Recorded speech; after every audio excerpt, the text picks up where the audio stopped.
Hi, everyone. I regret to report that Donald Trump has had a terrible, no good, very bad day. Let me explain to you why this is all happening. For starters, his personal net worth just tumbled by more than $1 billion.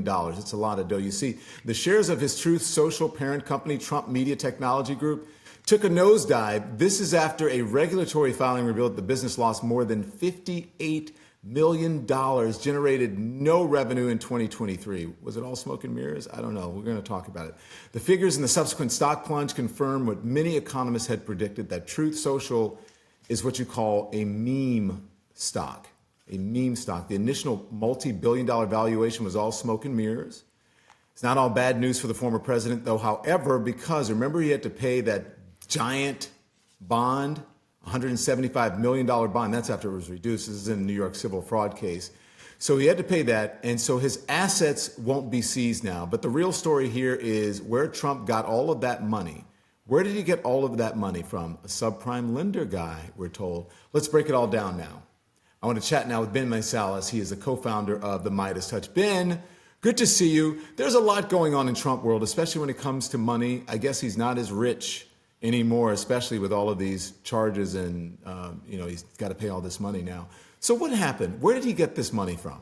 Well, first, let's just talk about, did he even have the money before all of these charges? I mean, he and his lawyers were out there bragging about how much cash he has, how wealthy it is, but yet again, he had to go to a surety to help him post the bond. He went to a company called Knight Specialty Insurance Company, which is run by somebody by the name of Don Hankey, not to be confused with Don Lemon.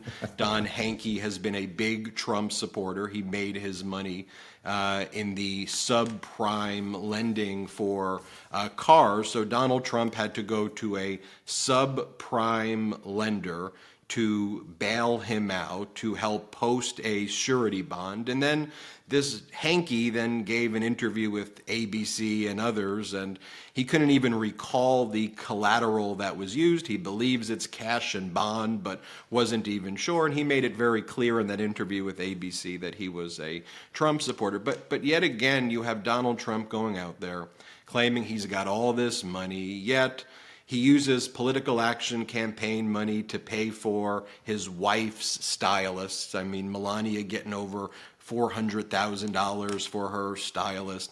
Donald Trump's using political action money to pay for the private jet. And I've kind of called it almost like a reverse Robin Hood, if you will. They go to Mr. and Mrs. Magadonia.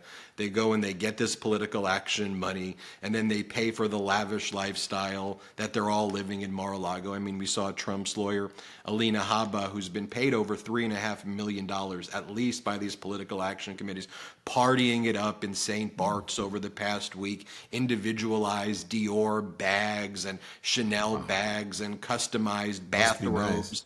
Nice. So that's really what we're seeing right here. And Trump went to the subprime lender to help him post this bond. So here's the thing. So he's the king of subprime car loans. His name is Don Hankey, as you said, number 128 on Forbes 2023 list, 317 on the 2023 Forbes Billionaires list, Ben. He made his money in auto services. He's believed to be the largest shareholder in Axos Bank. But here's the thing.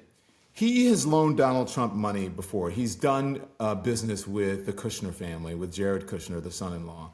And so he has loaned him money. And does he have any sort of interest in Donald Trump's property? Doesn't he have interest in Trump Tower and other prior properties? Yeah, so he's the largest non-institutional investor in a bank called Axos. And in that capacity, I think that they helped refinance Trump Tower for about $100 million. I think Trump's Doral property for $125 million. And, you know, these types of issues, which could create the appearance of conflicts, if I'm being generous, and perhaps something deeper and more nefarious, but we'll just say the appearance, that's one of the big problems here when you have somebody who's leading a major political party who appears to be so obviously compromised. And despite all the efforts by the MAGA Republicans to try to call out, oh, can you believe that in 2018,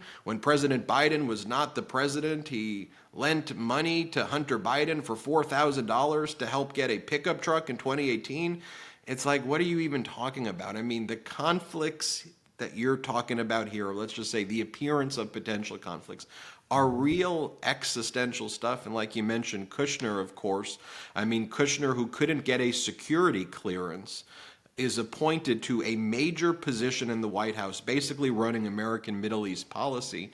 And as soon as he leaves, he gets $3 billion from a combination of the Saudis, Qatar, UAE, and you had the Saudis previously say, MBS, that they've got Kushner in his pocket. I mean, what are we talking about here, people?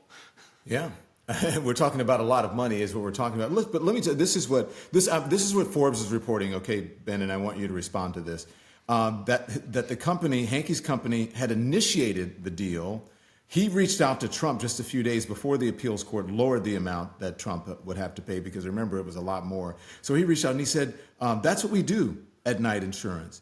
He said he has supported Trump's political campaigns in the past.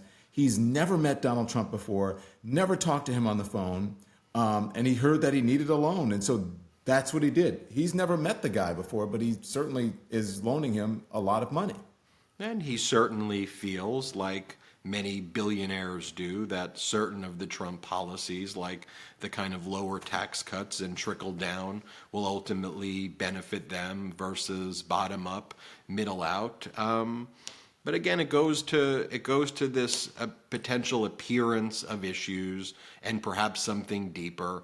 I mean, the reality is that you have to kind of sort through it all. And, is he telling the truth? I mean, in that same interview that you cite, he feigns ignorance about what he used to collateralize a $175 million posting of a surety bond, which is by any measure still a very large amount. And you don't know, you didn't find that interesting to know if you were pledged the cash or bonds or, and so again, this just goes to the major issues that are here. But these are all of the emolument issues that we saw when Trump was in office. And I think what this is kind of flagging generally is this what we want to see again? I mean, obviously I don't want to see it again, but it's there for us all to see how Donald Trump can and is being compromised.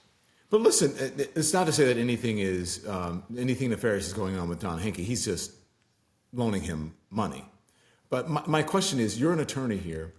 What does this mean for the case? Is Donald Trump, how is he going to recover this money, or is he going to recover? Does it depend on the outcome of the case? How does this work? Yeah, and so when Donald Trump says this has never happened before, wrong. It happens in every single case. That's what the law is, that if you want to stay the enforcement of a judgment during the pendency of an appeal, you have to post a bond that's equal to the amount of the judgment and usually includes post-judgment interest. That's just what the law is. Sure, the amount was high because the judge, Justice Engoron, ruled that Trump's fraud was significant. That's why it was a $464 million judgment, which the appellate division reduced to the $175 million, purely for the posting of the bond amount, not the judgment. So now it goes through the appellate division in New York. If the appellate division ultimately upholds the lower trial court's judgment, Donald Trump wouldn't just owe $175 million, he would owe over $500 million. The judgment is still there, but ultimately if the appellate division reduces that judgment amount to something lower than $464, that's what Trump would ultimately have to pay. Now, if Trump doesn't pay it, then when you have what's called a surety, which is this Knight specialty insurance company, then the New York Attorney General's office goes directly to Knight's Insurance to collect it from them. The same way